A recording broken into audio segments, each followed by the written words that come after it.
Salut YouTube, j'espère que tu vas bien. On regarde une vidéo sur la génération Z qui apparemment ne veut plus travailler. Le skibidi travail ne serait donc pas pour la génération Z. J'espère que tu vas bien YouTube. Je m'appelle Amphibian si tu ne me connais pas. Je stream les lundis et les mercredis. On parle de santé mentale, de musique et d'internet. Et aujourd'hui on regarde une vidéo de la chaîne Ami Story qui a fait une vidéo Gen Z, la génération anti-travail, qui inquiète. Apparemment la Gen Z ne voudrait plus travailler. Est-ce qu'ils ont raison? Sûrement. C'est parti pour le React. Dites coucou YouTube, le chat. La génération Z a-t-elle un problème avec le travail? Aujourd'hui, je vais vous apprendre à vous faire virer de votre CDI pour pouvoir toucher le chômage. Personnellement, si je suis fatiguée, je ne vais pas au travail. Je ne vais pas me casser la tête pour un travail. C'est hors de question. Normalement, c'est minimum 3 mois d'arrêt maladie sur 12. You say right now, you just won't Ok. hire Gen Z employees. No, we don't. It's been a nightmare with 95% of the ones that we have hired. Je sais pas. Oh waouh. Ah ouais, d'accord. Donc il y a vraiment de la discrimination par rapport à la Gen Z, bien sûr. Évidemment, ce n'est pas juste une panique morale, bien sûr, bien sûr. Je suis de la Gen Z, donc bien sûr que je prends autant de pauses que je veux, quand je veux. J'ai plein de gens dans les entreprises qui me disent les nouvelles générations sont paresseuses, ils veulent pas travailler, la génération Z. Bien sûr, c'est tout nouveau, hein. C'est tout nouveau qu'on veut pas travailler. Attends, juste par contre, ma light, vraiment, ça ne va pas du tout. Je suis très mal éclairé. Attendez, je vais mettre plus fort, peut-être. Waouh. Ah oui, là, je me crame la rétine, mais c'est mieux quand même. C'est mieux. Bon, bref, on reprend, désolé. Ce sera pas bousillé, surtout, mais je suis d'accord. En fait, moi, j'ai vu pas mal la vérité. J'ai vu pas mal de TikTok passer, en vrai, de la Gen Z qui donnait un peu des tips sur, encore le recrutement, le bien-être au travail, etc. Et c'était pas des trucs qui étaient genre déconnants sa mère, en fait. C'est juste que on est aussi une génération où, en fait, on est un peu plus au courant aussi de c'est quoi la santé mentale, etc. Et en fait, on se laisse plus autant peut-être marcher dessus par rapport à l'exploitation que dans les travails de bureau, etc. qu'avant. Peut-être que c'est ça. On va voir. Qu'est-ce qu'elle raconte. TikTok, on trouve une tonne de vidéos de jeunes de la Gen Z qui racontent fièrement qu'ils se barrent à la seconde où l'heure de travail est terminée, qu'ils posent un arrêt maladie. Oui, enfin genre tu as des horaires de travail, tu les respectes, sinon tu travailles juste gratuitement, effectivement, oui. Et qu'ils sont un peu fatigués, ou encore qu'ils sont prêts à démissionner de leur taf dès que quelqu'un a osé les contrarier. On a l'impression qu'ils font tout pour en faire le moins possible et que dès qu'ils parlent de travail, c'est soit pour s'en plaindre, soit pour provoquer leur boss, soit pour se moquer des autres générations dévouées à leur travail. Le phénomène a... Alors, potentiellement, a raison. J'ai envie de dire, franchement. Non mais c'est ça, les anciens fiers d'être ses serpillères, JPP, non mais c'est un peu ça. Hein. Genre vraiment, ces gros fainéants qui respectent le code du travail, non mais c'est fou. Genre ils dénoncent le harcèlement au travail, c'est une dinguerie quand même. Attends mais c'est fou. Hein. Tellement d'ampleur que tous les médias en parlent. Télévision, radio, articles de presse, avec toujours une grande question qui revient, les jeunes sont-ils devenus paresseux ? Et visiblement, la plupart des gens semblent penser que la réponse est oui, puisque quand BFM a posé la question « La génération Z a-t-elle... » Attention, hein, énorme étude ultra sérieuse de BFM évidemment qui a posté un truc sur Facebook. C'est un post Facebook, la génération Z a-t-elle un problème avec le travail? 63% des gens sur Facebook ont répondu oui, évidemment. Enquête extrêmement sérieuse de BFM Business, bien sûr. Un problème avec le travail, 63% ont répondu que oui. Et c'est pas étonnant quand on voit que pour beaucoup, les jeunes seraient impossibles à manager, non professionnels, individualistes et infidèles. Oh là là! Oh! Attendez, vous voulez dire que la nouvelle génération, quand on les harcèle au travail et qu'on leur impose des rythmes qui sont complètement en dehors du droit du travail, ils se rebellent. Oh la méchante Gen Z, oh là là. Beaucoup d'employeurs partout dans le monde n'hésitent pas à affirmer publiquement détester travailler avec la Gen Z, au point de ne pas vouloir les embaucher et de les licencier en masse. Selon le magazine Forbes, plus de 60% des employeurs interrogés ont confié avoir licencié des employés de la génération Z qu'ils avaient embauchés seulement cette année. Attends, c'est un vrai chiffre de Forbes? Sérieusement? 60%? Attendez, c'est énorme. Attendez, c'est quoi ce chiffre de fou du bus là? 60% des employeurs ont admis avoir licencié des employés de la génération Z parce qu'ils ont embauché cette année? Non mais ça veut tout rien dire ce chiffre. Enfin désolé mais genre qu'est-ce que ça veut dire exactement? Parce que bon, les entreprises elles licencient des employés tous les ans, hein. Enfin genre que ce soit la Gen Z ou pas. Je vous rappelle quand même que on n'est pas sur une atmosphère, en tout cas en France, où les gens ont accès au travail hyper facilement. Je vous rappelle que le taux de chômage est quand même de 8%, donc c'est quand même proche d'une personne sur 10 qui est au chômage actuellement. Je rappelle que chez les personnes handi, il y a énormément de personnes au chômage aussi. La majorité de la Gen Z, en plus, a des problèmes de santé mentale qui est dû à plein de trucs. Donc bon, en vrai... Je sais pas, ce chiffre, il veut vraiment rien dire. Hein. Vraiment, vraiment rien dire. On confie avoir licencié des employés de la génération Z qu'ils avaient embauchés seulement cette année. 75% des entreprises disent ne pas être satisfaits des Gen Z recrutés. 6 entreprises sur 10 disent avoir viré récemment un jeune diplômé. 9 recruteurs sur 10 pensent que la Gen Z devrait suivre une formation sur les bonnes manières. Non mais attendez, c'est un problème de la Gen Z ou c'est un problème des entreprises qui licencient en masse en fait? Genre on se pose la question 30 secondes ou pas en fait? Genre vraiment désolé mais enfin genre... On peut se poser la question sincèrement de est-ce que le problème c'est la Gen Z ou est-ce que le problème ce serait pas genre les patrons des entreprises? Sérieusement, genre vraiment c'est... Pardon? Enfin genre pardon hein mais... C'est vrai qu'on peut avoir du mal à comprendre leur comportement quand dans le même temps, on peut voir une tonne de jeunes diplômés se plaindre de ne pas trouver de travail. Et que paradoxalement, alors que le... Bah, oui, exactement. Enfin, genre, littéralement, Volcanique, il me dit ça fait 10 ans que je cherche du travail de manière intensive et nada, voilà. Non, mais enfin, genre, désolé, hein, mais c'est. Il y a une même panique morale avec les millennials il y a 15 ans de ça. Mais non, mais c'est ça, c'est tout le temps la même panique morale qui revient et qui revient. Regardez, bouh, les jeunes. Oh là là, qu'est-ce qu'ils ouvrent leur gueule, ils sont trop chiants, alors que bon, nous on a des bons gens dans la trentaine là qui font leur travail sans rien dire, sans rechigner. C'est quand même vachement mieux, ça se fasse mieux. Le taux de chômage des jeunes est supérieur à celui du reste de la population. Bah oui, enfin genre oui, parce que à cause des entreprises de cons là, il te faut absolument de l'expérience pour avoir un poste qui a des positions décentes dans l'entreprise avec un salaire décent. Oui, c'est normal. Moi enfin genre le chiffre, il est quand même de 18% de chômage pour les 15-24 ans, c'est genre turbo énervé. Désolé, mais c'est énervé. À côté de ça, on peut constamment voir des employeurs qui galèrent à trouver du personnel et que certains se retrouvent parfois contraints de fermer leurs établissements parce que personne ne veut venir y travailler. Mais alors, est-ce que les jeunes sont vraiment devenus des paresseux qui ne veulent plus travailler?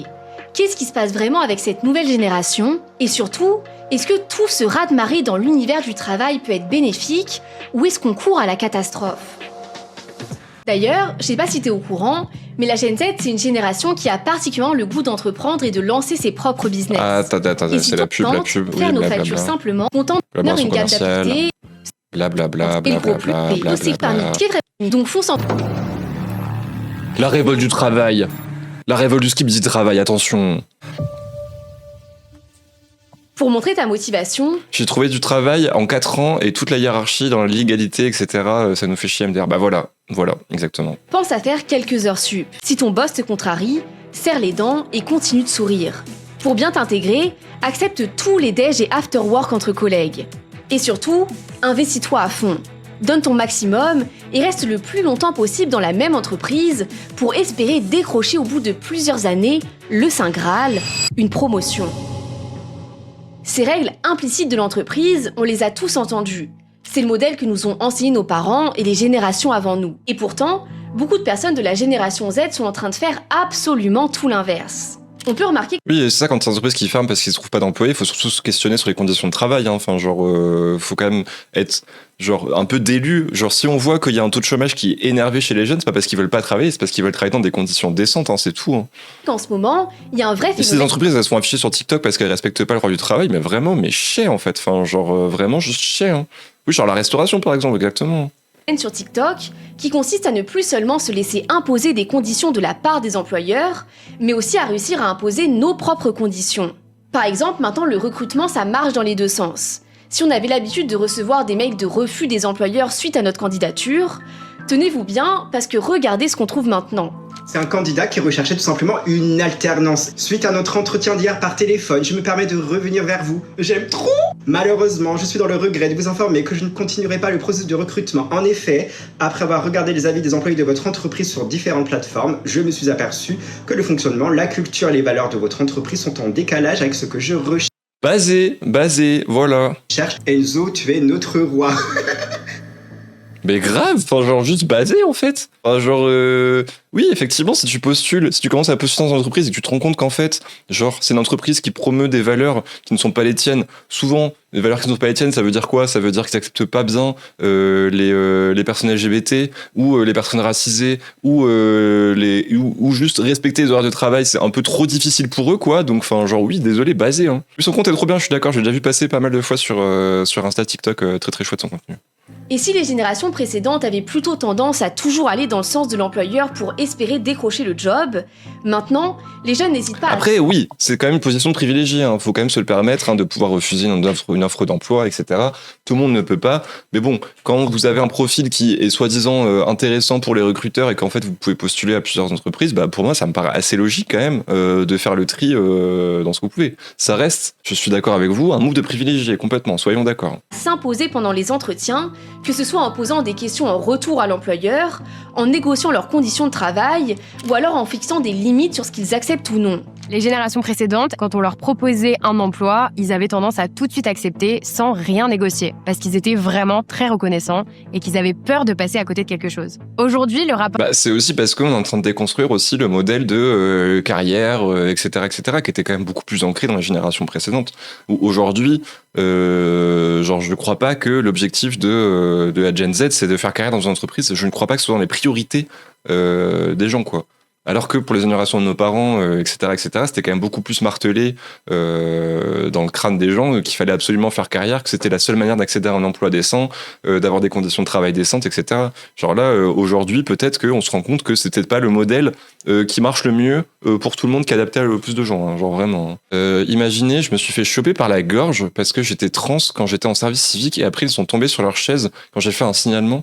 What the fuck? Putain, mais force à toi, Cyborine. OMG. de force, c'est clairement inversé et nous, on a beaucoup moins peur d'imposer nos conditions.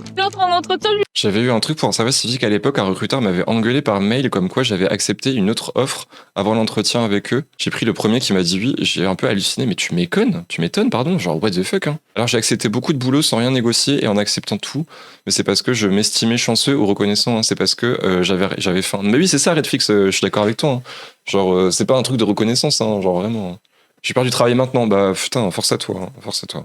Tu m'étonnes. Parce que c'est ça, hein, genre si on est marginalisé, c'est aussi parce que genre on a plus envie de vivre genre les mêmes putains d'oppressions qu'on vit tous les jours dans notre entreprise, hein. Enfin genre quand on est trans, quand on est handi, quand on est dans une entreprise, genre ce qu'on veut aussi c'est ne pas subir genre de la violence en fait au quotidien, genre c'est aussi ça qu'on veut, hein. Enfin genre c'est pas juste parce qu'on est reconnaissant d'avoir un travail ou je sais pas quoi, hein. Genre on veut juste des conditions décentes de travail en fait, hein. J'ai demandé les 3 dernières références de ses employeurs. Elle m'a dit pas de problème, mais en échange, elle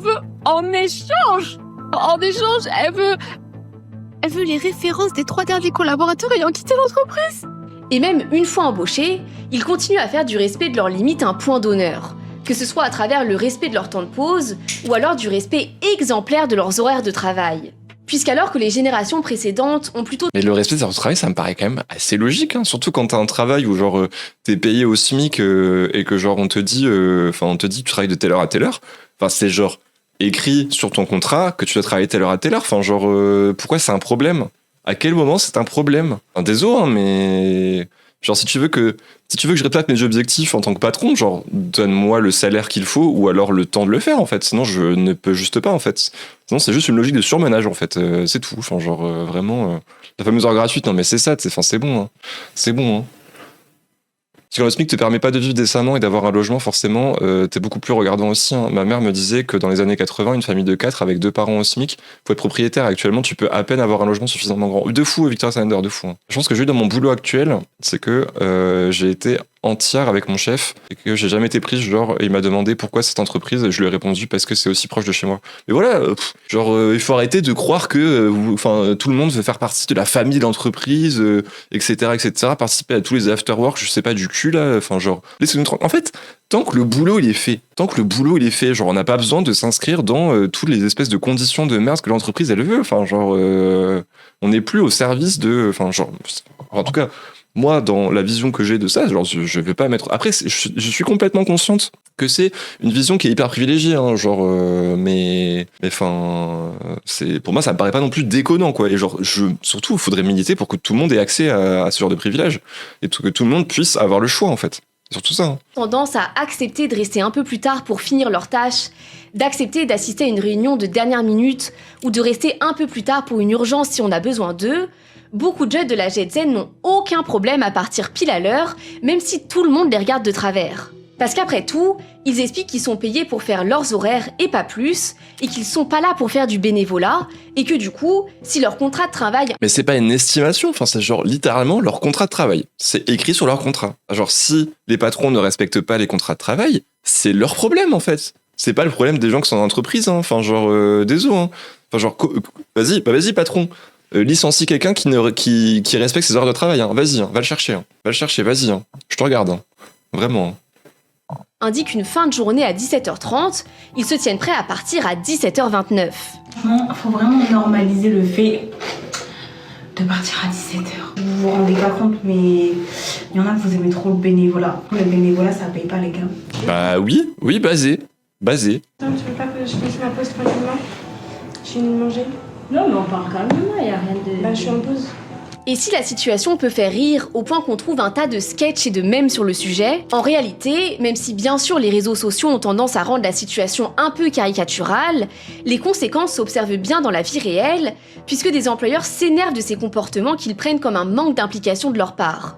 Au point que selon le journal... Un manque d'application dans quoi exactement? Je suis désolé, mais genre travailler sur ses horaires de travail, c'est une implication dans le travail. Respecter ses horaires de travail, c'est une implication dans le travail en fait. Enfin, genre... Le Monde, un tiers des patrons interrogés pensent que l'arrivée des jeunes salariés dégrade l'organisation du travail. Bah, ou alors, l'autre solution, c'est de dire ok, très bien, il peut y avoir des urgences, mais par contre, genre le lendemain, bah tu me laisses partir plus tôt parce que j'ai travaillé les heures que je devais faire le lendemain, genre la veille en fait. Enfin, c'est ça. Hein. Genre, c'est vraiment les patrons le problème. Hein. Les horaires que je proposais à mes salariés étaient de 9h à 18h. Mais j'ai jamais compris ceux qui avaient déjà leur manteau sur eux à 17h50 et qui regardaient leur montre.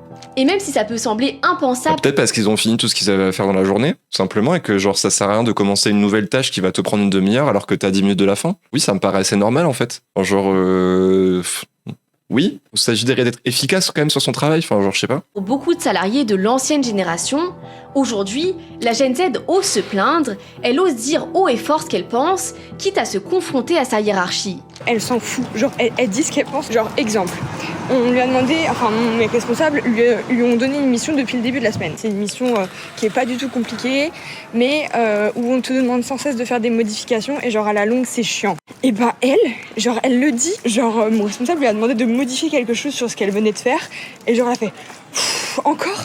Elle dit tout ce que je pense à voix basse. Mais voilà, genre peut-être qu'il faut changer le process en fait, peut-être qu'il faut changer la manière dont tu travailles. Si genre le travail est hyper chiant, que tu fais des modifications à la dernière minute, peut-être qu'il faudrait peut-être changer la manière dont c'est fait et pas juste imposer ça aux gens parce que le patron a décidé à la dernière minute qu'il fallait changer un truc en fait. Enfin, genre oui, ça me paraît pas déconnant. Dans ma tête, et elle a clairement dit mais je vais pas faire ça, c'est moche. Mais il y a aussi beaucoup de jeunes de la Gen Z qui n'hésitent pas à revendiquer qu'ils sont prêts à démissionner si quelque chose les contrarie, qu'ils se sentent trop stressés, fatigués. Je vous rappelle quand même que dans le cas capitalisme, vous, en tant qu'employé d'une entreprise, vous vendez votre force de travail. Votre force de travail, c'est littéralement vos heures de vie, votre force, votre temps de cerveau, vos muscles, etc. Si sur votre contrat, c'est écrit vous travaillez telle heure à telle heure, vous travaillez telle heure à telle heure. Genre, si le patron, lui, c'est son entreprise, il a envie de travailler plus, c'est son problème. C'est son problème. Vous vendez votre force de travail, vous la vendez dans les termes qui ont été posés par le contrat, c'est tout. Ou peu importe. En fait, ils expliquent que si quelque chose ne va pas, au lieu d'attendre en espérant que ça passe comme beaucoup d'autres générations l'auraient fait, eux, ils préfèrent simplement se débarrasser du problème en démissionnant. Et c'est ce qui leur vaut la réputation d'être trop susceptibles, puisque selon leur patron ou manager, ils s'offusqueraient d'un rien. On peut aussi parler des forfaits cadres où t'as pas d'horaire mais t'es payé à la journée. Tout le monde trouve ça normal que tu fasses 8h-20h, par contre ils décident à partir de... Par contre s'ils décident de partir à 16h, ils se font lyncher. Mais lui de fou. Lui c'est toute cette culture aussi où quand t'as les horaires flexibles, soi-disant, en fait ça veut aussi dire que t'es censé rester plus tard que les autres quoi. Enfin genre vraiment. Rien. Mais c'est aussi ce qui leur vaut la réputation d'être infidèles à l'entreprise dans laquelle ils travaillent et d'être opportunistes, puisqu'ils n'hésitent pas à se barrer à la moindre contrariété. Bonjour, je démissionne cordialement. Simple. On a d'ailleurs vu il y a quelques temps une trend exploser sur TikTok, avec des vidéos ultra virales où des gens démissionnent en se confrontant ouvertement à leur patron et en leur disant ouvertement tout ce qu'ils pensent. Bah, de toute façon, tu vas démissionner, qu'est-ce que tu en as à foutre? Genre, sérieusement, t'es obligé de mettre les formes, hein. Si ton patron c'est un énorme connard, que tu vas démissionner du taf, enfin tu t'en branles en fait, hein. Enfin genre, ça a beau être ton patron, c'est pas ton daron en fait, hein. Tu peux lui parler comme tu veux, hein, genre vraiment. Alors, en faisant la démission la plus spectaculaire possible. On peut aussi constater depuis 2019 un intérêt grandissant pour des recherches comme comment démissionner ou comment quitter son travail, et de manière générale, les contenus qui t'incitent à poser ta dème ont explosé ces dernières années. Et puis évidemment, pour l'instant, ça remet toujours la question sur l'individu. C'est l'individu le problème, c'est la Gen Z le problème, alors que bon, on se pose jamais la question de peut-être que c'est le cadre du travail qui va pas, peut-être que c'est les conditions de travail qui vont pas, peut-être que, enfin, genre à chaque fois, encore à nouveau, c'est poser un problème structurel, sociétal sur les individus et tout le temps sur les mêmes qui sont la Gen Z, genre vraiment. Message pour vous dire que si vous vous sentez pas bien dans votre travail, il faut démissionner. Si vous êtes soulagé en rentrant le soir, si vous ne vivez que pour le week-end et si vous ne travaillez que pour un salaire, il faut démissionner. Si vous avez les conditions matérielles nécessaires pour démissionner, évidemment. Genre, ça reste quand même un move de privilégié, hein, rappelons-le quand même. Après, évidemment, tous les jeunes n'osent pas forcément quitter leur taf. Ne serait-ce que parce que, comme tout le monde, ils ont besoin d'un salaire. Et c'est pour ça qu'un nouveau... Ah, le problème avec ces connards, c'est qu'ils communiquent entre eux et te blacklist, par exemple, à la réunion, ça va être... Oui, c'est ça, hein, c'est pour ça que je dis que ça reste quand même un move de privilégié de faire ça. Hein. Genre, faut quand même être conscient que démissionner d'un poste, il faut aussi être conscient des conséquences que ça peut avoir. Hein, genre, soyons d'accord. Hein. Le phénomène est apparu, le quiet quitting, autrement dit la démission silencieuse en français, qui consiste à ne pas démissionner ouvertement de son travail, mais à en faire le strict minimum. Et si tout ça peut nous laisser penser qu'ils n'ont aucune ambition professionnelle, aucun goût de la réussite, c'est parce qu'en fait, on n'a pas tous la même définition du mot réussite. Aujourd'hui, le travail n'est plus au centre de leur vie. Ils ont d'autres préoccupations, les loisirs, les sorties, leurs copains. Si pour les anciennes générations, la réussite... Mais c'est pas genre la préoccupation de genre tout le monde. Enfin, genre... Désolé, mais qui n'a pas ces préoccupations-là, en fait? Enfin, genre, qui veut, genre, actuellement, son objectif, c'est de faire carrière? Enfin, genre, à part les putains d'influenceurs masculins sur Insta, TikTok et YouTube, je suis désolé, mais qui veut ça encore en 2026, hein, vraiment? Genre, c'est une folie. Hein. Moi, de mon temps, on démissionnait pas comme toutes ces feignasses d'aujourd'hui. On disait rien, on gardait tout pour nous, on devenait toxicomane et on terminait sur une trentaine de suicides baby. Mais c'est ça, enfin, genre... C'était de s'investir à fond dans son travail pour évoluer au sein d'une entreprise, quitte à faire des sacrifices. Pour beaucoup de jeunes de la nouvelle génération, la réussite a un sens bien différent. Pour la Gen Z, la réussite professionnelle ne se mesure pas en heures supplémentaires, mais dans l'équilibre entre vie privée et vie professionnelle. Oui, ça me paraît pas genre déconnant comme phrase, enfin désolé, hein, mais... Pas en heures supplémentaires, mais dans l'équilibre entre vie privée et vie professionnelle. Qu'est-ce qui ne va pas dans cette phrase? Expliquez-moi qu'est-ce qui ne va pas dans cette phrase. Genre, désolé, genre, je ne tombe pas de ma chaise hein, quand je dis ça. Hein. En fait, ils ne veulent plus faire du travail le centre de leur vie, et surtout, ils veulent pas vivre pour le travail, mais travailler pour pouvoir vivre. Simplement qu'en fait, les anciennes générations, pour eux, le travail, c'était une finalité en soi, c'était un accomplissement, alors que pour nous, le travail n'est pas une finalité, mais un moyen de gagner de l'argent pour d'autres finalités, pour d'autres objectifs qui dépassent complètement le travail. C'est une conception totalement à l'inverse du phénomène de la hustle culture. Oui, c'est pour survivre, c'est pour avoir de l'argent, pour pouvoir t'épanouir genre dans ta vie en fait. Hein. Le patron à McDo avait voulu me virer parce que pendant que j'étais au taf, j'avais vu un mec au sol se faire prendre un coup de pied dans la tête, waouh, qui rebondissait sur le bitume avec ma meuf à genoux, côté qui s'accrochait à l'agresseur. Il m'a dit que j'étais une salariée d'abord et que j'aurais dû prévenir le manager avant d'appeler la police que la prochaine fois je serais licencié pour abandon de poste, mais what the fuck? Wow.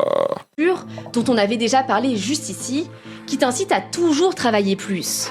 Et si la hustle culture est toujours ultra présente dans l'univers de l'entrepreneuriat, dans le salariat, c'est tout l'inverse, puisqu'elle est plus du tout à la mode comme c'était le cas il y a encore quelques années en arrière. C'est pour ça que c'est une énorme douille l'entrepreneuriat, c'est parce que t'as pas de cadre en fait, genre t'as pas de congés, si tu prends des congés tu vas perdre de l'argent, enfin littéralement.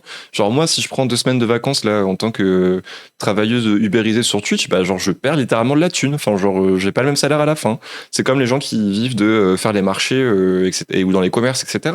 Enfin genre littéralement prendre des vacances c'est perdre du salaire quoi, genre désolé oui effectivement c'est pour ça aussi que la hustle culture elle est plus présente chez les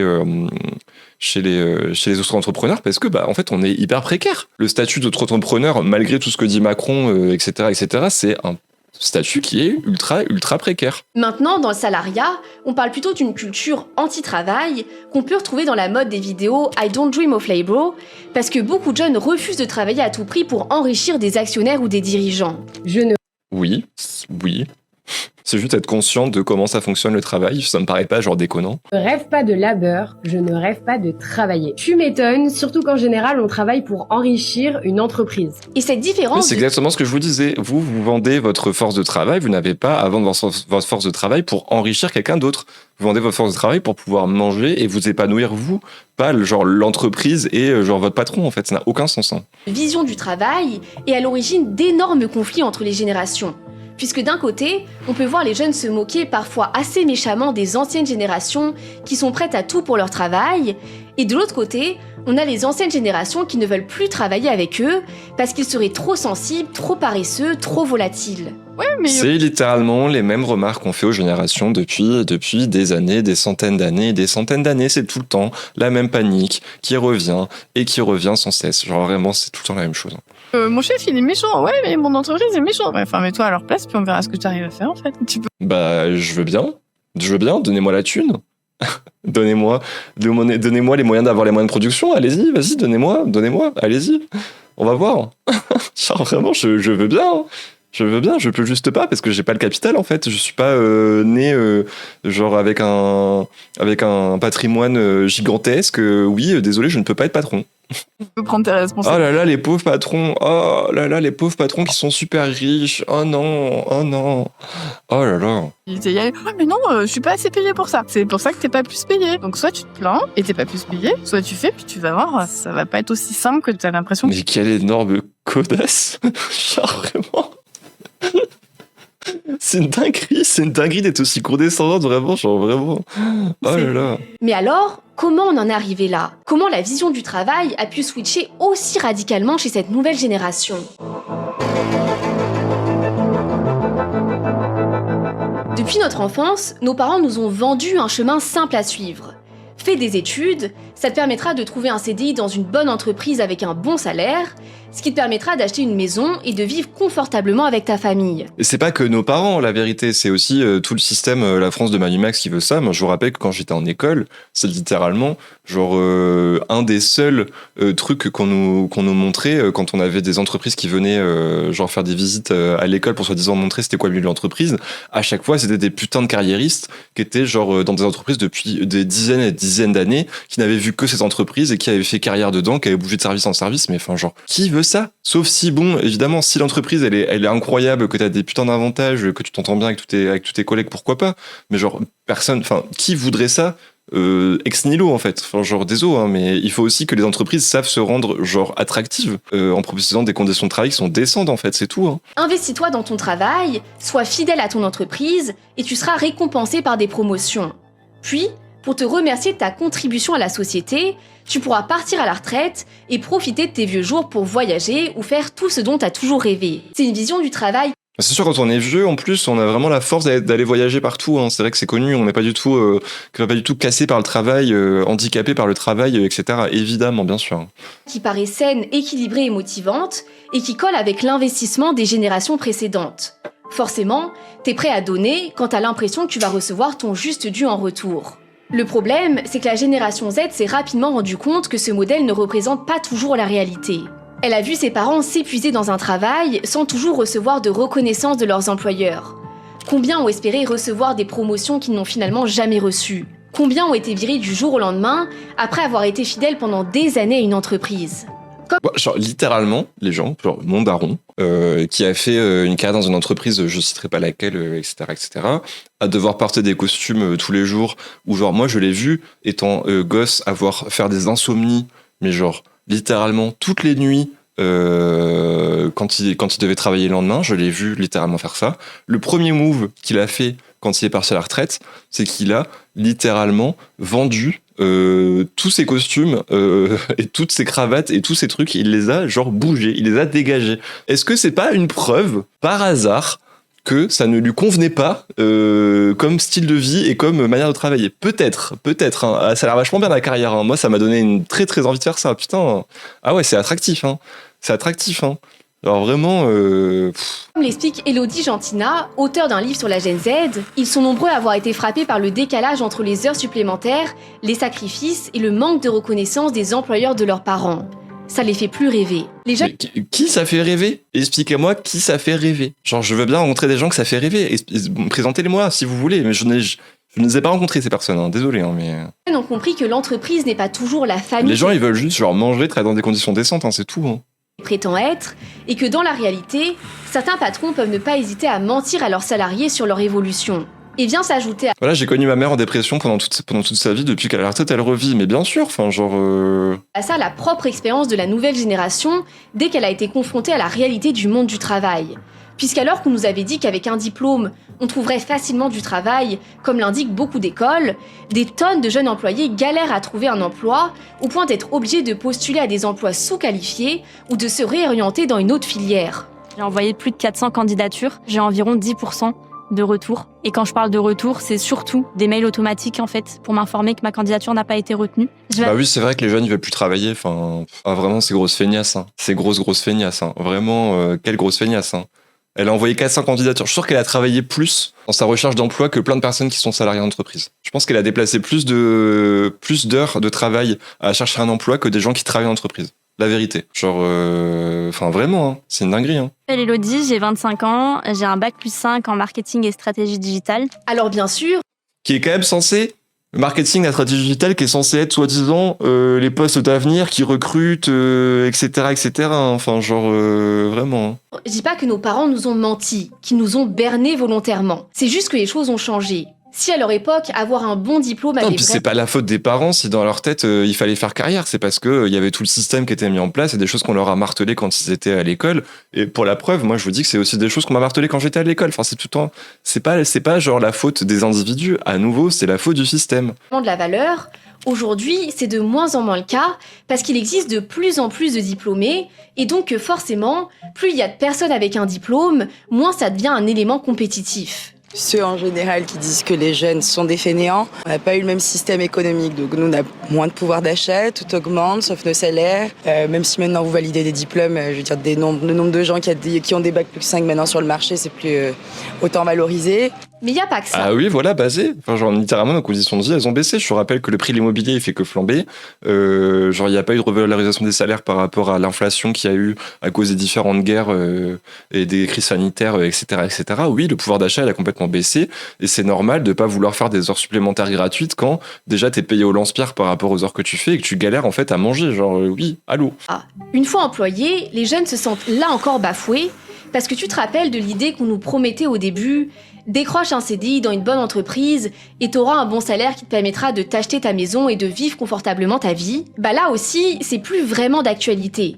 Alors qu'évidemment, c'est le point central de tout. Parce que ce qu'attend un employé en retour de son travail dans une entreprise, c'est de pouvoir vivre une vie confortable.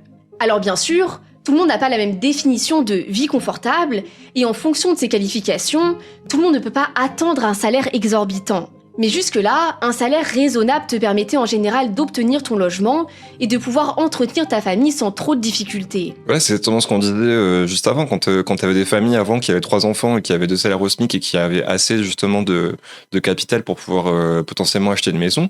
Aujourd'hui, c'est plus le cas. Hein. Enfin, genre, si vous êtes dans un couple où vous êtes tous les deux au SMIC, acheter une maison, ça me paraît quand même compliqué, quoi. Ça me paraît un peu complicado, quoi, vraiment. Hein. Genre, j'ai regardé le prix des loyers à Grenoble récemment, moi qui aspire à 30 mètres carrés, je l'ai vu dans un 15 mètres, hein, c'est affreux. Mais de fou, hein. Genre moi je suis parti de Grenoble pendant 2 ans et quand je suis revenu, il y avait littéralement une hausse de 25% des prix des loyers. Enfin genre, oui, n'importe quoi.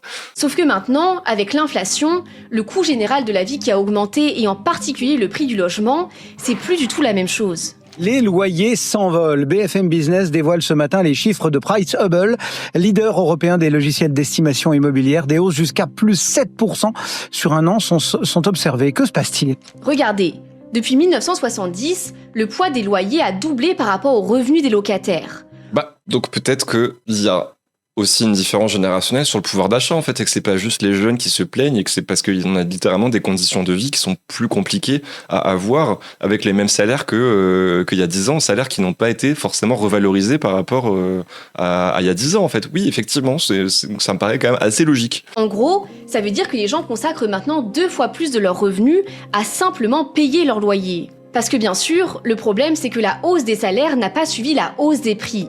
En fait, la situation devient tellement compliquée que beaucoup renoncent à faire des enfants par manque d'argent. Et vient encore s'ajouter à ça le système des retraites en grande difficulté depuis plusieurs années, au point qu'une grande partie de la jeunesse pense qu'elle n'aura jamais de retraite. Pour te dire, plus de 4 jeunes Français sur 10 pensent ne jamais toucher de retraite. Genre, actuellement, je ne gagne pas encore assez d'argent avec ce que je fais sur Twitch, etc., pour pouvoir cotiser à la retraite, tout simplement. Actuellement, j'ai 27 ans, je ne cotise toujours pas parce que je gagne pas assez. Genre, sachez aussi que quand vous êtes entrepreneur, il y a un certain seuil à partir duquel vous commencez à cotiser pour la retraite. Hein. C'est pas genre automatique. Hein. Genre, c'est pas que mon salaire sur Twitch là actuel que je peux cotiser pour la retraite. Hein. Il faut toucher, je crois, c'est un minimum de un truc comme 1200 € brut. Un truc comme ça pour commencer à cotiser pour la retraite. Hein. Genre, actuellement, je ne peux toujours pas cotiser pour ma retraite. Donc, genre, vraiment, ma retraite, c'est quand j'aurai assez d'argent. Hein. Genre, pour l'instant, je ne peux juste pas cotiser pour ma retraite. Tout ça fait qu'en découvrant une réalité bien loin de celle qu'on nous avait montrée, forcément, la motivation n'est plus la même. Et vu que globalement, ils expliquent ne plus avoir d'espoir pour le futur, c'est logique qu'ils veuillent... En 40 piges, je pense pas avoir cotisé plus de 2-3 ans. Ouah, ah ouais. Bah putain, force à métiste mielleuse, hein, vraiment. leur maximum pour vivre dès maintenant.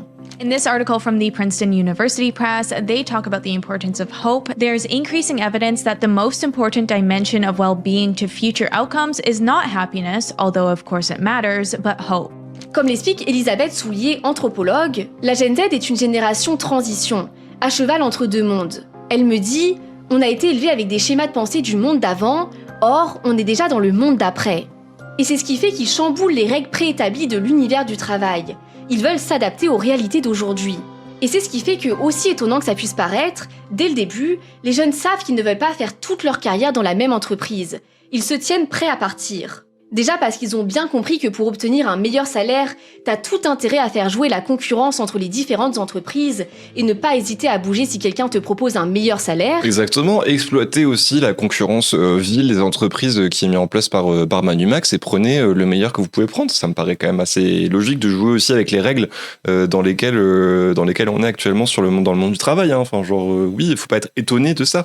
Oh, attendez quoi ? Les entreprises utilisent littéralement ça pour exploiter les gens et nous on n'aurait pas utilisé ces mêmes règles pour gagner plus d'argent. Non. Ah ouais. Donc c'est que pour les riches finalement les règles du capital quoi. Non mais c'est bon, sérieusement quoi, genre vraiment. Mais aussi parce qu'ils savent qu'ils doivent toujours se prioriser eux-mêmes et leur bien-être, parce que malgré tout leur beau discours, c'est pas l'entreprise qui le fera à leur place. Ce qui fait que oui, ils sont bien plus volatiles qu'avant. Au point qu'on en arrive à un stade qui choque les autres générations, puisqu'alors qu'il a toujours été vu comme le Graal absolu, les jeunes ne rêvent plus de CDI. Dès que je proposais un CDI, on me disait non, surtout pas. Alors que c'est vrai que moi, quand j'étais jeune, le CDI, c'était un peu le Graal. Ces jeunes d'une vingtaine d'années rechercheraient surtout de la flexibilité et de l'autonomie. J'ai la phobie des CDI.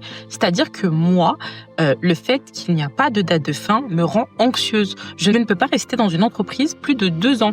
Et s'il n'y a pas de date de fin, psychologiquement, pour moi, c'est comme si tu étais en prison. À la place, beaucoup préfèrent des contrats courts, de l'intérim ou de l'entrepreneuriat. Comme le montre une étude menée par... Bon après, je rappelle que l'intérim et l'entrepreneuriat, ça reste quand même ultra précaire. Hein. Soyons quand même sérieux. Genre vraiment, je suis dans un CDI, en vrai, ça coince de fou. Bah, de fou, hein. Enfin, genre si ça se trouve, tu vas avoir un CDI dans une nouvelle ville. Imaginons, tu trouves un CDI dans une nouvelle ville par rapport aux études que tu as fait, etc. Tu te rends compte que t'arrives pas à te créer vraiment un cercle social, tu te plais pas vraiment dans l'entreprise, etc. Genre, t'es un peu kéblo, en fait. Hein. Vraiment, le CD me terrifie perso. Mais je capte de fou. Hein. Genre, vraiment... Je comprends totalement. Par Elodie Gentina, 44% ne savent pas s'ils souhaitent exercer le même métier toute leur vie et seuls 26% d'entre eux se projettent dans la même profession. Pourquoi les jeunes générations sont-elles devenues allergiques au CDI, qui était autrefois synonyme de sécurité de l'emploi ? Et en fait, c'est plutôt logique parce que ça rentre parfaitement dans ce qu'ils souhaitent, que leur travail réponde à leur équilibre de vie. Et vu que la nouvelle génération est plus sensible aux questions d'épanouissement personnel et de santé mentale... Ah, il y a une faute, c'est écrit résanx sociaux. Ah ouais. Pas mal. Grâce à la libération de la parole et à la sensibilisation qu'on peut trouver sur les réseaux sociaux, mais aussi vu qu'elle est habituée à être constamment stimulée et à naviguer à travers plein de domaines différents qui peuvent susciter son intérêt sur les réseaux. Ah, c'est la faute de TikTok, évidemment, c'est la faute à TikTok, bien sûr. Le résultat, c'est que la Gen Z a soif de liberté. Elle a peur de se lasser et de s'ennuyer. Elle veut bosser dans un travail qui a du sens pour elle, ce qui fait qu'elle a du mal à se projeter sur le long terme et que dès le début de sa carrière, elle sait déjà qu'elle voudra explorer plusieurs entreprises, voire même plusieurs carrières.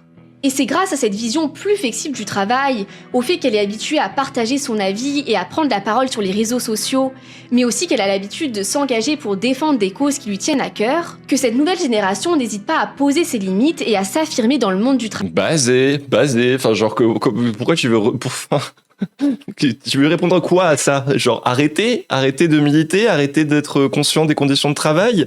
Genre vraiment juste Gen Z basé, c'est tout hein. Travail.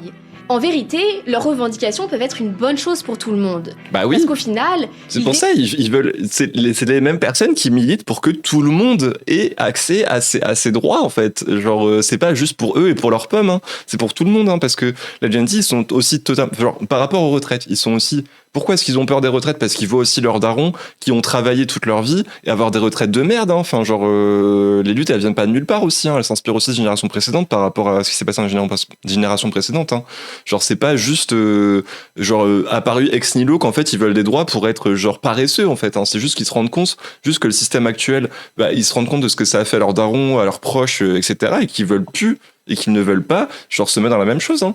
Genre vraiment, c'est juste ça. Défendent les droits des salariés et combattent un système parfois totalement déséquilibré. Dommage que la vidéo soit pas sourcée, il faudrait des data sociologiques pour argumenter ça, même si le propos est basé. Oui, je suis d'accord avec toi là, Bruce, ça manque un peu de data un peu sociologie scientifique. Hein. Vrai, mais qui était tellement ancré dans les habitudes qu'on finissait par le considérer comme totalement normal. Je suis dispo H24, hein, je prends pas de vacances, je prends pas de pause déj, enfin sauf si c'est obligatoire.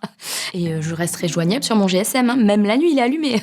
Tout le monde est témoin des process parfois totalement inutiles qu'on doit réaliser et qui nous font perdre notre temps, ou encore des hiérarchies interminables qui font que ralentir tout le monde et laissent des projets parfois bloqués pendant des semaines voire des mois.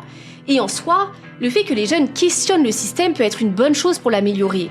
Le problème, c'est que les anciennes générations peuvent être surprises que la Gen Z ose prendre la parole aussi facilement. Elles ont même l'impression que c'est parfois insolent, parce qu'en leur temps, on fonctionnait simplement pas comme ça. Inspirez-vous-en peut-être, genre luttez aussi, vous, avec votre force, là, vous qui êtes soi-disant dans l'entreprise, qui vous êtes rendu dans la culture de l'entreprise, dans la famille, genre faites-la changer dans ce cas si vous êtes à l'intérieur.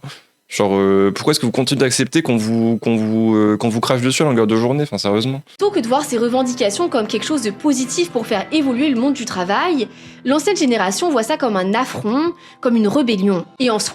Ma daronne qui est handi, qui peut même plus lever le bras, qui doit bosser encore pendant 5 ans de plus à cause de Macron, il y a des chances qu'elle passe sa retraite sans pouvoir vraiment bouger ni pouvoir conduire, loin de sa famille, car pas thune de se rapprocher. Vraiment, ça met tellement en colère qu'on la laisse dans la merde alors qu'elle a été aide-soignante quasi toute sa vie. Putain, quel enfer, hein. Putain, force à ta daronne, t'aimes nous ploupe vraiment, force à elle. Hein. Oh là là. Cette réticence est plutôt prévisible. Déjà parce que l'être humain n'aime pas le changement, mais surtout parce que ça fait toujours peur de voir un univers dans lequel t'évolues depuis des années, voire des décennies, être complètement chamboulé, surtout quand c'est fait de manière aussi frontale, avec des vidéos TikTok qui incitent à démissionner dès qu'on n'est pas content de notre travail.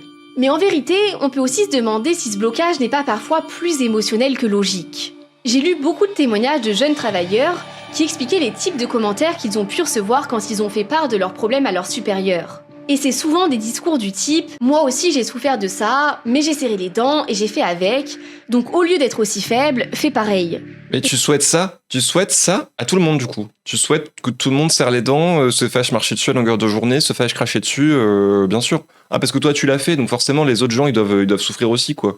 Bien sûr. Non mais vraiment genre au secours. Hein. Et de mon côté j'ai vécu la même expérience. Pour ceux qui savent pas, j'ai un bac plus 5 en droit. Donc logiquement, à la fin de mes études, j'ai cherché un premier taf dans un cabinet d'avocats. Au début, tout allait bien, mais rapidement, dès que quelque chose n'allait pas dans le cabinet, on m'accusait automatiquement d'être la responsable. Par exemple, si jamais il manquait un document dans un dossier, on disait tout de suite que c'était moi, alors que vu que je venais d'arriver, j'avais tout simplement jamais vu ou touché ces dossiers. Alors vous vous en doutez, au bout d'un moment j'en ai eu marre et j'ai décidé d'aller en parler à ma supérieure. Et vous savez ce qu'elle m'a répondu ? Cyrielle, je comprends pas que tu t'en plaignes. C'était déjà comme ça avant et personne s'en est jamais plaint.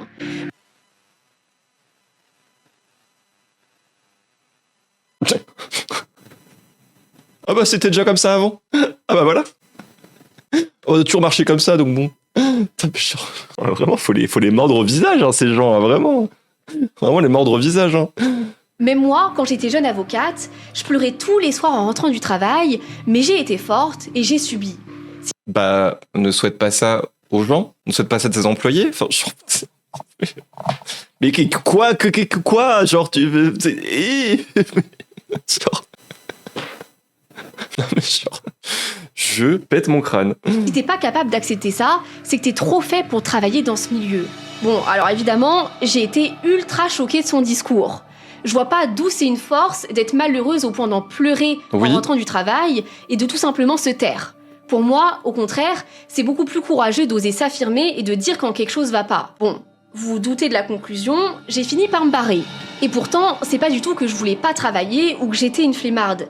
Je voulais simplement travailler dans un endroit où je me sentais respectée. Et même si je fais plutôt partie des millennials vu que je suis née en 1995, sur ce point, je me retrouve beaucoup dans la Gen Z.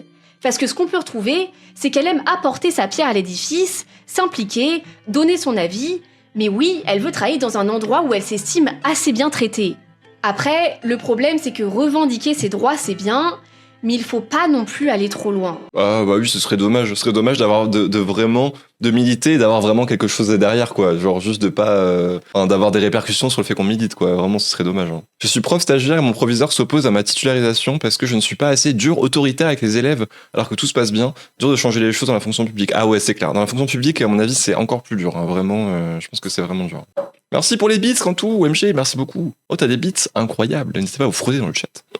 Pour nous faire la chose qui apporte rien en propos, mais le concept de Jen, il veut rien dire. Ah, ça par contre, je suis complètement d'accord, hein, bien sûr. Enfin, en fait, c'est exactement le truc de à chaque fois ça revient, c'est tout le temps le même discours, c'est tout le temps la même chose. Enfin, genre, littéralement, c'est tout le temps la même panique, c'est tout le temps la même chose, c'est tout le temps la nouvelle génération, etc. Qui n'est pas à nouveau, qui n'est pas un concept de classe, hein, rappelons-le. Hein, ça sert à rien d'avoir un discours là-dessus. C'est juste une panique, ça n'a aucun discours politique derrière. Ce n'est pas une classe de travailleurs. Hein. Être d'une génération Z, ce n'est pas une classe de travailleurs. Vraiment, ça n'a aucun sens de faire du discours là-dessus. On considère que tu fais partie d'une génération d'immenses casse-couilles. Si ton manager il s'énerve pour toi, même pour de bonnes raisons, tu vas péter un scandale parce que personne te parle comme ça. Si tu demandes un aménagement horaire ou du télétravail et qu'on te le refuse, tu vas estimer que c'est une atteinte à ta vie perso. C'est d'abord tes exigences et ensuite celles du taf. Oui. Oui.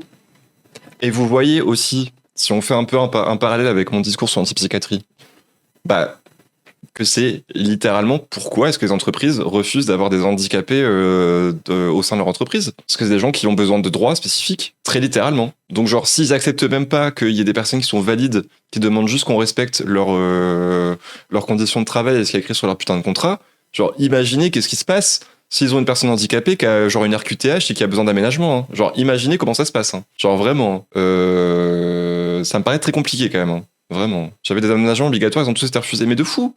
De fou. Si je te demande, pour toi, c'est quoi le salaire minimum pour avoir réussi financièrement? Ça serait quoi ta réponse? 2500, 3000? N'oubliez pas que vous avez une RQTH avant la période d'essai. Ouais, en vrai, c'est une vraie strat. Hein. Premier degré, c'est vraiment une strat. Hein. Genre, c'était mon cas, spoiler, ils en avaient rien à foutre et on rien aménagé. Mais de fou. De fou. Alors que tu demandes pas la lune, hein. Tu demandes du télétravail un jour dans la semaine, tu demandes potentiellement d'avoir un bureau qui est un peu plus isolé du reste. Genre, c'est pas non plus des demandes de fous malades quand t'as une RQTH. Hein. Genre, la plupart du temps, c'est quand même des tout petits aménagements qui sont pas genre compliqués à mettre en place. Hein. Je vous rappelle que pendant le Covid, tout le monde était en télétravail, ça n'a posé de problème à personne. Genre, les entreprises ont toujours continué à faire du bénéfice et tout. Genre, il y a pas de problème. Genre, soyons juste sérieux 30 secondes. Ils ne veulent juste pas s'adapter. Genre vraiment. Quand j'étais en usine, j'avais des collègues qui nous regardaient en chelou à la station d'assemblage parce qu'on papotait, on mettait de la musique. Moi de base je suis animatrice donc j'organisais des blind tests avec mes collègues et tout parce qu'on pouvait travailler et s'amuser en même temps. Mais on était vraiment regardés en bizarre, genre elles étaient passées toute la journée juste en parlant un tout petit peu. Ouais bah ouais. En fait dès que tu veux, en fait c'est juste qu'on veut que tu fermes ta gueule, que tu sois assis à ton bureau et que tu fasses tout ça dans le silence sans créer de remous, alors que la vérité, tu peux très bien être encore plus productif si tu t'amuses en travaillant. Enfin, genre, pour plein de gens, c'est comme ça qu'ils fonctionnent. Hein. Genre, la vérité. Hein.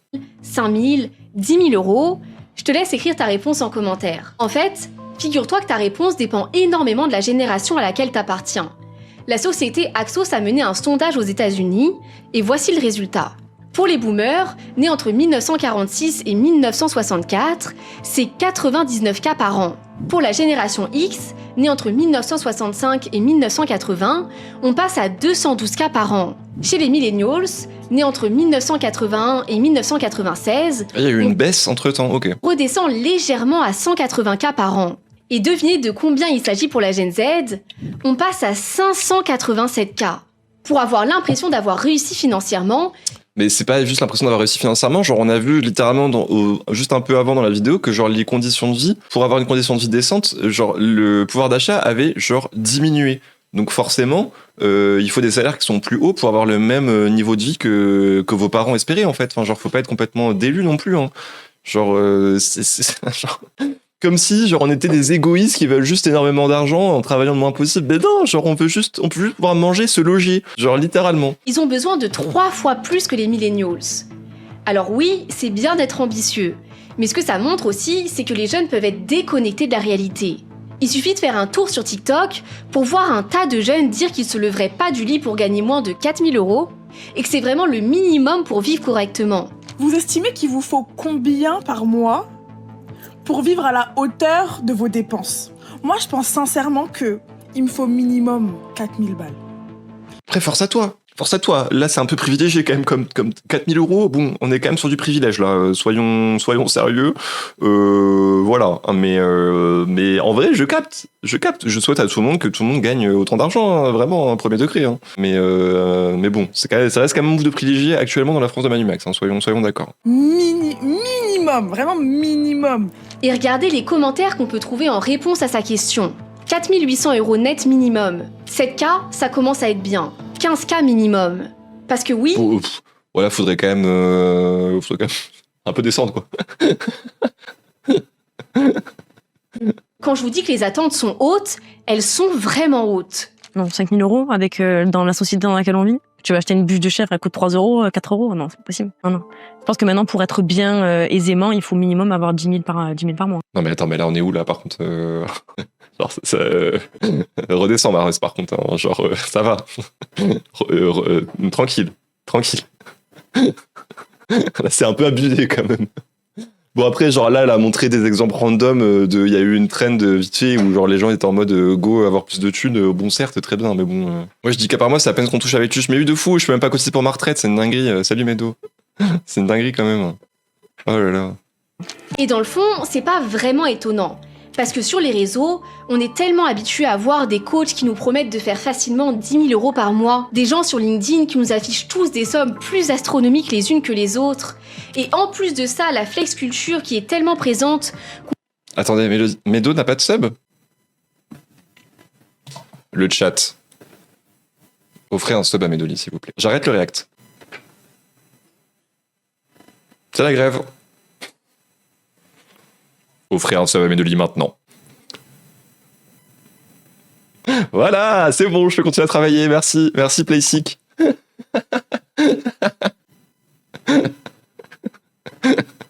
Suffit que je vous menace avec mes yeux, en fait, et c'est bon. Ah, c'est hyper efficace de faire la grève, hein, voilà. Faites la grève dans votre travail, vous voyez, ça fonctionne. On voit constamment des gens étaler en long, en large et en travers leur richesse, que forcément, au bout d'un moment, notre cerveau s'y habitue, et que pour nous, ça devient la nouvelle norme à atteindre. Moi aussi, je veux mon sub, dit Canton 24. Voilà, offrez des subs. Faites partager, faites croquer, là, les gens qui touchent un salaire de 10K par mois, là. C'est naturel qu'à force de voir des 10 000 € par mois passer partout sur les réseaux, jour après jour... Merci Canton pour les bits, merci beaucoup. Toi, quand tu vois sur ta fiche de paye 2 000 €, forcément, tu te dis que c'est carrément naze. Le problème, c'est que ces attentes sont totalement irréalistes. Un truc qui me rend ouf avec les réseaux sociaux, c'est que ça déforme complètement le rapport des gens à la réalité et surtout le rapport à l'argent. Alors oui, c'est possible de gagner des 5-10 000 € par mois, mais il faut réaliser que c'est loin de représenter la norme. Mais qui gagne autant d'argent OMG, merci beaucoup Amixem pour les 5 subs, merci beaucoup, ça fait trop plaisir. Merci beaucoup Amixem, Squeezie ou autre personne, ça fait trop plaisir. Pour info... Ah mais on est en train du scam OMG. Bon bref, le retour au React. La pause. Ah non, on n'était pas sur un truc Gex. On était où? On était là. Oui, pour ceux qui débarquent, on est en train de regarder la vidéo de Gen Z, de la génération anti-travail, les skibidi travail, plus personne n'en veut. On était déjà bien avancé. Bref, voilà, on continue, on reprend. Selon l'INSEE, la moitié des Français gagnent moins que 2183 € par mois. Et seulement 1,9% des Français gagnent plus que 8000 €. Effectivement, on est un pays qui est très inégalitaire en termes de salaire, bravo. Ah là là. Alors oui, je suis d'accord que tous les prix ont augmenté, mais c'est peut-être un peu brutal de considérer comme pauvres ceux qui gagnent 2000 € par mois. Parce qu'il faut dire que ça représente quand même la moitié de la population. Pour moi, quand vous vivez en France, moins de 2000 € net, vous êtes un nouveau pauvre. Moi, avec 2000 € net par mois. Un nouveau pauvre? Je connaissais les nouveaux riches, j'avoue, le nouveau pauvre, je connaissais pas le terme. J'ai quoi? 2-3 tomates et une baguette de pain, quoi. Voilà, c'est tout. Mais nique-toi, en fait, genre juste nique-toi. Va te faire foutre avec tes privilèges, en fait. Je sais pas comment vous faites, dites-moi, je sais pas. Dès qu'il y a une vidéo ou une publication qui parle d'oseille, je vois les gens dans les commentaires qui sont là à dire « Ouais, 2000 € c'est rien, aujourd'hui 2000 € c'est le nouveau SMIC, on fait rien avec ça. » Et si avoir des objectifs hauts peut être une bonne... C'est vrai qu'avec 2000 € par mois, par contre, acheter une maison, acheter un bien meublé, c'est compliqué. Mais par contre, arrêtez d'étaler vos privilèges devant tout le monde, s'il vous plaît, c'est un peu indécent. Bonne chose pour te motiver et te pousser à te dépasser, ça peut aussi devenir parfois assez décourageant et te donner l'impression que t'es jamais à la hauteur, que t'as jamais assez. Et paradoxalement, ça peut aussi être dangereux pour ta sécurité financière. Parce que si t'as des attentes totalement... Après, go mettre le SMIC à 2K, je suis complètement d'accord avec vous, hein, vraiment. Irréaliste, tu peux passer à côté de bonnes opportunités en refusant par exemple un taf qui serait bien payé ou du moins en accord avec les prix du marché. Si tu t'attends par exemple à être payé 5-6 000 € par mois en sortie d'école, alors que les salaires tournent plus aux alentours des 2 000 €, ben tu risques tout simplement de jamais rien trouver. Être ambitieux, c'est bien, mais être complètement déconnecté de la réalité, c'est risqué. Oui, voilà. Après, ça reste au discours de 3 TikTokers, de 3 Instagrammeurs là, qui racontent n'importe quoi et qui sont hyper privilégiés. Évidemment, ce n'est pas la vie de toute la Gen Z. Ce serait un peu comme se foutre de leur gueule de penser que la vie de 2-3 personnes sur TikTok qui font des likes parce qu'ils disent que vivre avec 10 000 € en te vendant des formations à côté, c'est normal. Faut quand même se calmer, hein.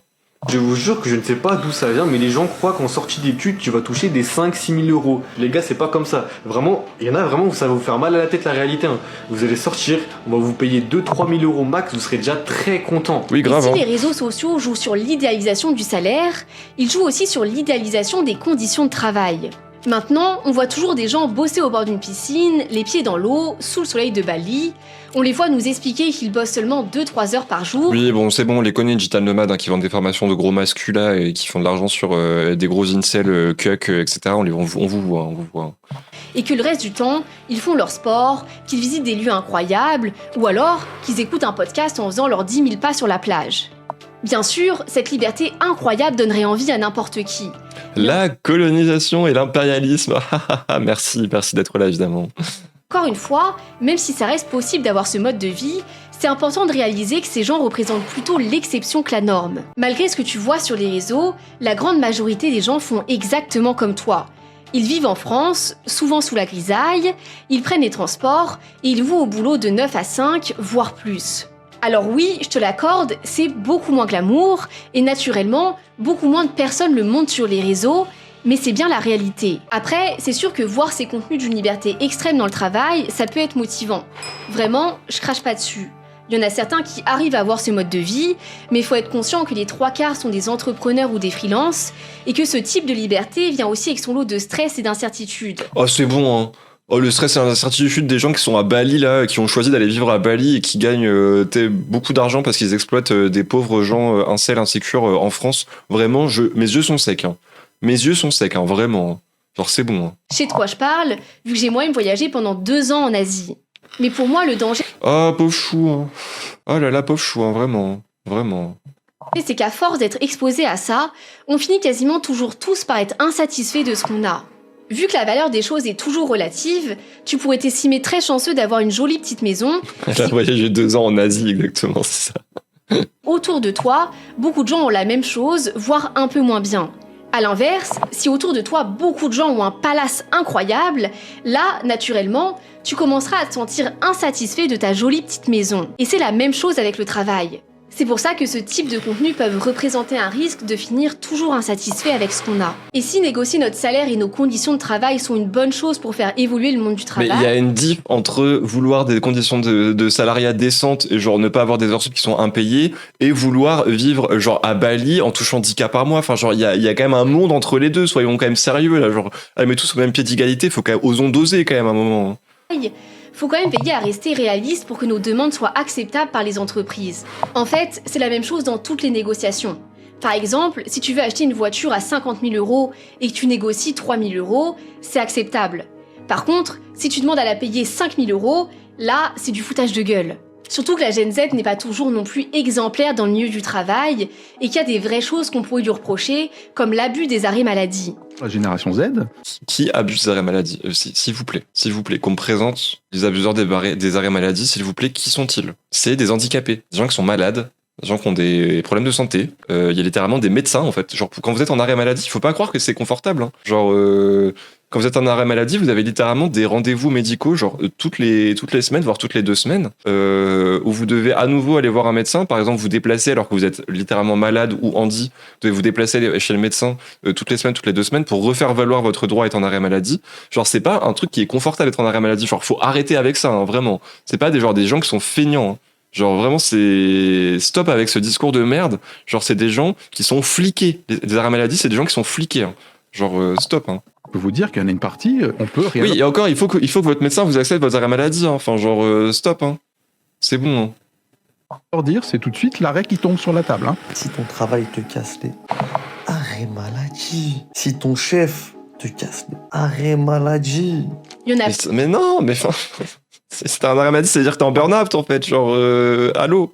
Plein qui n'hésitent pas à en poser au moindre rhume, voire pire, à l'utiliser comme un moyen de vengeance dès qu'on a osé les contrarier, ou alors comme un moyen d'obtenir des jours de repos qu'ils voulaient si jamais on leur refuse de partir par exemple en vacances. Si j'estime que pour ma santé physique, psychique ou mentale, je préfère rester dans mon lit, je vais rester dans mon lit.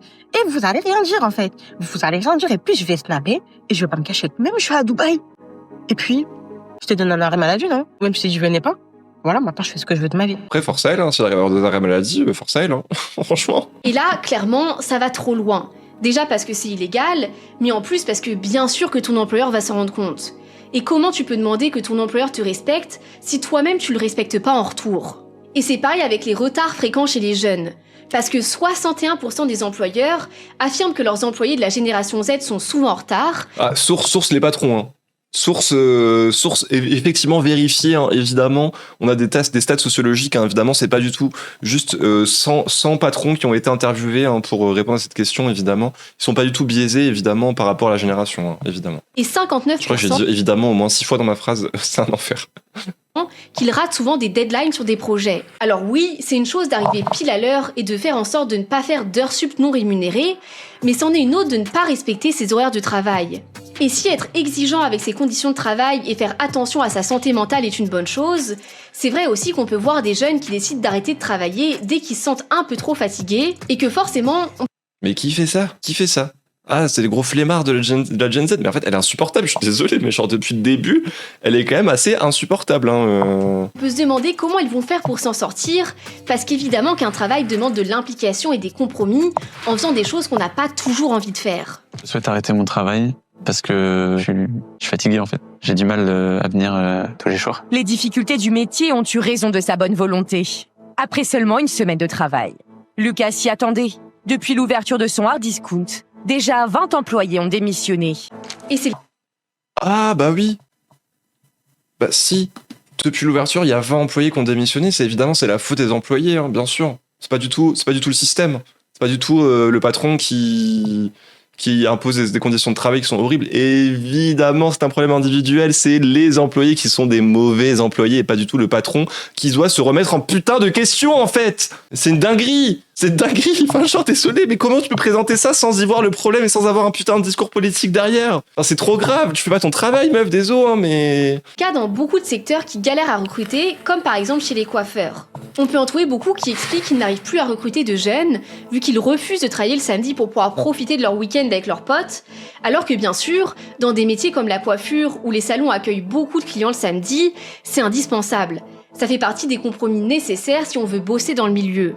Mon coiffeur me dit qu'il y a 2 jours, il reçoit une jeune fille de 19 ans pour travailler. Il lui offre un CDI, etc. Elle dit « Ah non, moi je veux pas travailler le samedi parce que mon copain ne travaille pas le samedi, je vais être avec lui. » Non mais enfin, t'es coiffeuse. C'est le samedi qu'on travaille. Donc la fille, elle est au chômage parce que coiffeuse, elle veut pas travailler le samedi.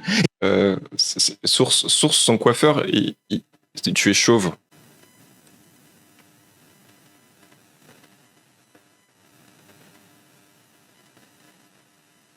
Tu viens d'inventer un témoignage.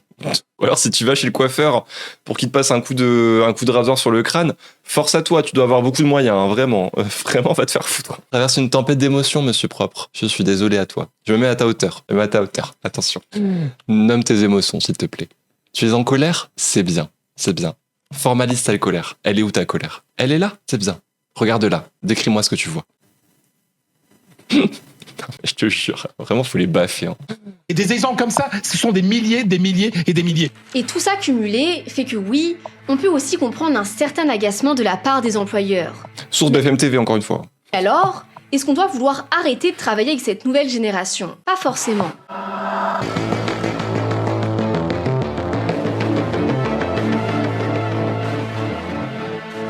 Il y a un truc qui m'a laissé perplexe pendant toutes mes recherches. D'un côté, on nous dit que les jeunes diplômés galèrent à trouver un emploi, que le chômage est en hausse, et de l'autre côté, on nous dit que les jeunes sont en position de force sur le travail, que les employeurs galèrent à embaucher et à garder leurs employés. Oui, donc peut-être que au final, ce serait peut-être un problème du côté des patrons. Peut-être, hein. Enfin, genre depuis le début, quand même, elle n'a jamais remis en cause le fait que les patrons donnaient des conditions de travail qui étaient horribles. Enfin, genre... C'est quand même passé à côté de genre l'analyse du sujet, quoi. Ça paraît quand même vachement paradoxal, mais en fait, ça s'expliquerait par plusieurs facteurs.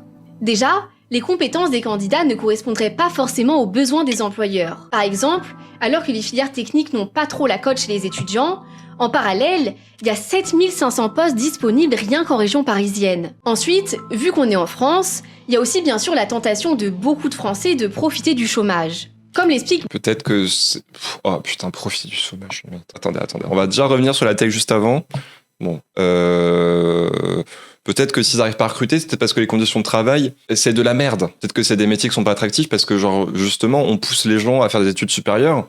Et je pensais justement que plutôt dans le documentaire, tu disais que les diplômes, ça valait plus rien parce que tout le monde avait un bac+5, soi-disant. Faudrait savoir, peut-être. Genre, vraiment, s'agirait peut-être d'être cohérent dans son analyse, en fait. Enfin, genre, désolé, mais c'est...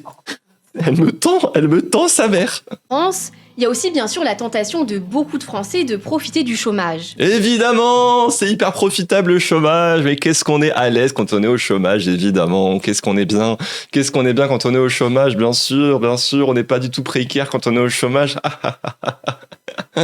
Ah, qu'est-ce qu'on peut profiter des aides sociales, bien sûr, avoir un niveau de vie décent grâce au chômage, tout le monde y a droit, évidemment, c'est faux. Grâce au chômage et au RSA, je mange du homard tous les soirs, évidemment, mais bien sûr. Non, mais vraiment, allez vous faire foutre, vraiment. Comme l'explique Bernard Vivier, directeur de l'Institut supérieur du travail, évidemment... Ça s'appelle IST. Hein. Pose aussi la question d'une assurance chômage qui indemnise bien les chômeurs, et nous en sommes ravis, mais qui parfois aussi décourage certaines personnes à sauter le pas et à quitter le statut d'assisté au chômage pour aller dans un travail. Mais... Oh, le statut d'assisté. Ah, bah, je crois qu'ils étaient ravis.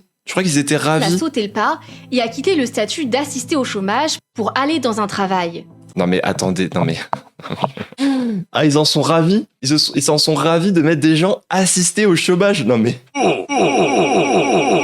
Mais ça va pas ou quoi? Mais genre vraiment, mais... L'indécence de ce mec travaille pour l'IST, je rappelle, hein, mais vraiment, mais putain, mais... Ah. Mais l'explication vient aussi d'un aspect géographique. Vu qu'alors que la plupart des diplômés se concentrent dans les grandes villes, beaucoup d'entreprises qui galèrent à recruter sont plutôt en zone rurale. Et vient s'ajouter à ça, comme on l'a vu... Ah bah on se demande pourquoi, c'est peut-être à cause du putain de plan d'urbanisation de con de Nicolas Sarkozy et de ses successeurs. Sans déconner. Ah bah oui, vivre en campagne, c'est pas genre sexy, sans déconner, vraiment. Oh wesh. Des jeunes qui ont des attentes élevées en termes de salaire et de conditions de travail, ce qui les incite à tout simplement refuser de travailler dans des postes qu'ils voient comme précaires. Et en vrai, même si tout ce qu'on entend dans les médias sur le monde du travail actuel peut être assez déprimant, en fait, tout n'est pas si désespéré que ça. Beaucoup de personnes, même des générations plus anciennes, sont en réalité aussi contentes des revendications qu'apporte la Gen Z pour... Mais oui, enfin genre si on se bat pour nos droits, on se bat aussi pour vos droits en fait, les boomers et les autres là, genre on vous laissera pas à Teco, hein, tranquille. Hein. Enfin, si on se bat pour nos droits et qu'on respecte nos horaires de travail, c'est pour tout le monde, hein, c'est pas juste pour la Gen Z, faut arrêter. Hein. Améliorer les droits des salariés. Peut-être que ce sont eux qui ont raison au final, s'interroge la commerçante. Je me souviens qu'à mon époque, on osait à peine demander à prendre une pause déjeuner. Désormais, ils n'hésitent plus et l'heure, c'est l'heure. Bah oui, genre on a quand même le droit de manger et de partir à la fin de notre horaire qui est inscrit sur notre putain de contrat de travail. Encore heureux, merci quoi. Non mais ça va ou quoi? Incite aussi les entreprises à évoluer avec leur temps et à se réinventer pour trouver du personnel. La relation entre recruteur et recruté peut en effet se concevoir dans les deux sens. L'entreprise achète des compétences, mais elle vend aussi de l'expérience collaborateur. Elle vend de l'expérience collaborateur, mais va te faire foutre. Va te faire foutre. Ce que tu vends, l'entreprise, c'est pour te faire du capital. C'est pour engranger de la thune. C'est pas genre pour engranger de l'expérience collaborateur, mais va te faire foutre. Hein. Qu'est-ce que ça veut dire même l'expérience collaborateur? Explique-moi. Qu'est-ce que ça veut dire? Sérieusement. Genre concrètement, en termes de chiffres, qu'est-ce que c'est? Tu parles de quoi? Genre nous on parle de genre avoir un salaire pour vivre en fait. Genre manger.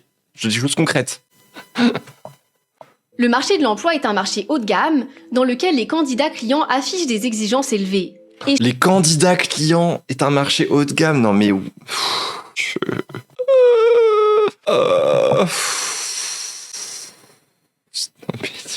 Tu peux parler en langage plus LinkedIn encore, par pitié, s'il te plaît?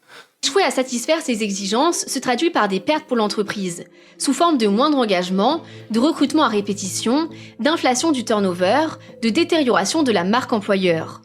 Qui a instauré une politique de turnover? Qui a instauré une détérioration de la marque de l'employeur? Qui a instauré le fait que tu fais des recrutements à répétition parce que tu licencies des gens et que tu leur offres pas des conditions de travail totalement acceptable? Qui fait ça? C'est les putains de patrons. Allez tous bien vous faire foutre, vraiment. Parce que oui, certains systèmes pour trouver des candidats sont aujourd'hui un peu archaïques et ne permettent pas de faciliter l'accès au marché du travail. C'est pour ça que c'est génial de voir des nouvelles solutions concentrées sur l'efficacité arriver. Jobamax, c'est une application qui permet aux jeunes gens, génération Z, de mieux trouver du boulot. C'est une application de recherche d'emploi qui fonctionne comme les applications de rencontre. L'objectif, c'est de faire en sorte...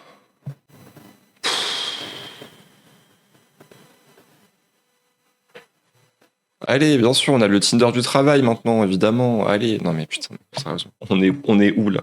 C'est le Grindr de l'emploi. Mais putain, mais j'ai envie de crever. J'ai envie de crever. Sa source, c'est le putain d'entrepreneur qui est venu pitcher son projet à fucking BFM. J'ai une application comme ça, premier degré, ça sert à rien. Mais oui, mais enfin genre... Oh là là. Non mais je te jure. Que les jeunes puissent trouver un emploi rapidement. D'autant plus qu'il existe maintenant de plus en plus de freins. On a notamment vu se développer le problème des ghost jobs, qui sont des fausses annonces d'emploi qu'on trouve partout sur Internet, et en particulier sur LinkedIn, où en gros, des employeurs s'amusent à poster des annonces alors qu'ils ne cherchent personne. Et si tu te demandes pourquoi ils font ça, ça serait pour donner l'impression que l'entreprise est en pleine croissance vu qu'elle recrute. Non mais faut arrêter de foutre de ma gueule à un moment, genre vraiment, mais stop en fait. Non mais genre, mais on est où? On est où en fait? Non mais genre...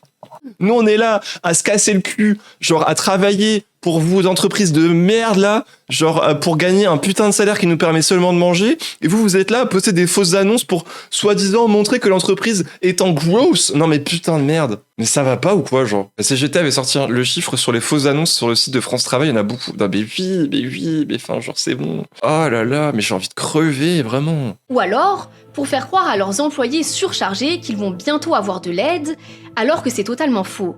Et ça, tu le présentes juste comme ça, t'as pas le discours à côté, quoi. Genre, c'est juste un fact. Facts, quoi. Facts, ça existe. Tu peux avoir un discours à côté, ou genre, toute la vidéo est à charge contre la Gen Z, en fait. Non, mais c'est en partenariat avec le lobby des entreprises. T'es en partenariat avec le MEDEF. On est où là en fait? Genre, c'est ça, genre fun fact. Fun fact, les entreprises font ça. Ah, quel saltimbanque ces entreprises, vraiment. C'est ignoble. Mais putain, je commence à te croire, Jeanne-Louise, hein, vraiment. Oh là là. Oui, c'est vraiment un charge contre les pauvres. Je suis d'accord avec toi aussi que c'est une révolution. Je me suis mal exprimé. C'est vrai, t'as raison. Et ce problème est loin d'être anecdotique, puisqu'en 2021, plus de 15 millions de fausses offres ont été supprimées sur LinkedIn. 15 millions? 15 millions?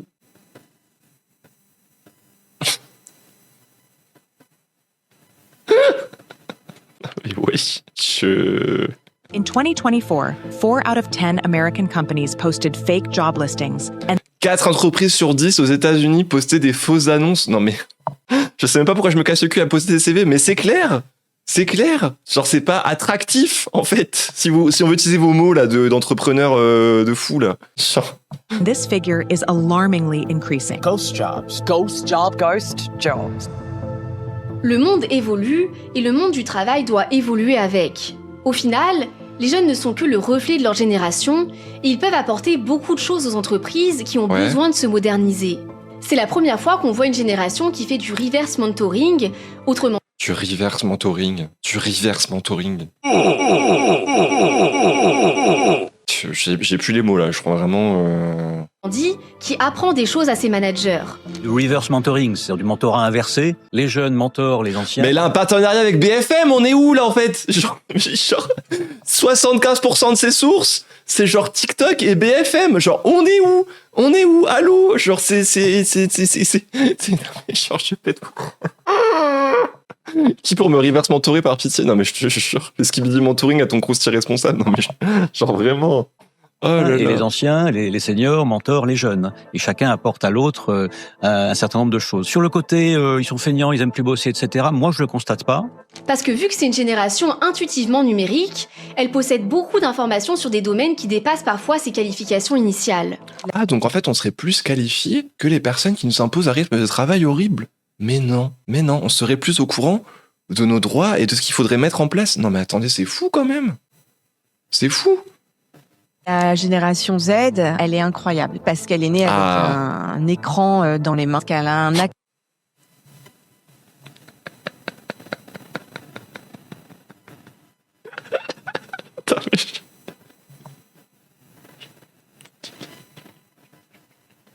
Faudrait savoir, soit on est complètement teubé à cause de TikTok, soit on est des génies qui font du reverse mentoring. accès global à l'information. Elle s'épanouit dans cette forme d'immédiateté qui fait que les aides sont... Les aides. Et tu parles de évidemment, le parti de Zemmour, j'imagine.